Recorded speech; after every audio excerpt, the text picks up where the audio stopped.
জামাত ইসলামের দুর্ভাগ্য হইল এরা অন্ধের দেশে চশমা বিক্রি করতে আসছে।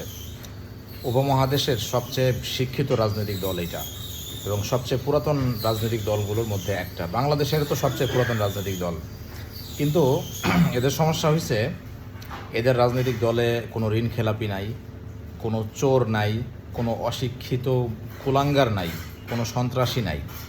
ফলে এরা বাংলাদেশের যেখানে অধিকাংশ মানুষ ৯০-৯৫ মানুষ হলো মূর্খ অশিক্ষিত, এরা এদের নেতাদের যত রকম অপকর্ম আছে, এই যে বিএমপি একজনের নমিনেশন দিছে, এর ১৭০০ কোটি টাকা ঋণ খেলাপি, এ তো হলফনামার হিসাব, বাস্তবে ১৭,০০০ কোটি টাকা হবে।